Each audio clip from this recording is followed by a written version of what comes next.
one, the people judge is not the chief elected official of the federal government. I am the chief elected official of the county.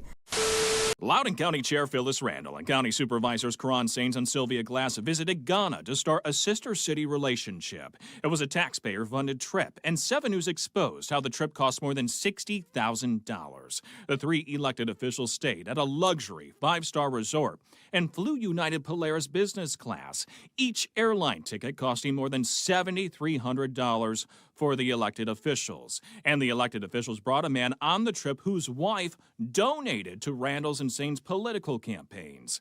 Taxpayers footed the bill for the man's flights, hotel, food, and other expenses in Ghana. The most recent trip, you flew, your chief of staff flew, and others flew on United Polaris business. That is a added cost to the airline ticket, and I think the tickets were in the range of around $7,000. Do you think that was necessary? When you travel for 10.5 hours and you land in the morning at 9 o'clock, which is what we did, you have to get off the plane ready to start business. We landed in Ghana at 9 a.m. and I met with the mayor of Tema, my counterpart, at about 2 o'clock that same day. Randall says these trips are in an effort to attract more international business to Loudoun County. I wanted to kind of investigate chocolate processing. Ghana has some of the best cocoa beans in the world.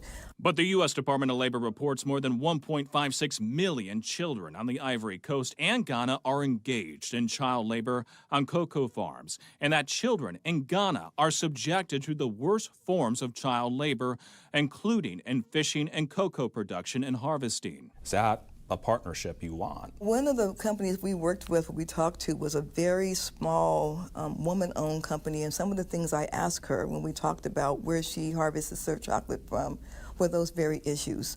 Again, we didn't take this trip lightly. We did a lot of research. Well, I know there's cabinet members who do the same kind of travel more frequently than you do, and they Cabinet fly. members? Yep, Pete Buttigieg, for example, okay. flies economy. He doesn't seem to have a problem, and I don't see him on Polaris business on United.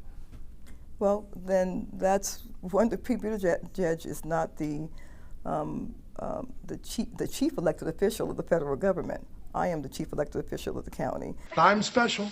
I saw your chief of staff flew Polaris as well, and accompanied you on another trip earlier this year.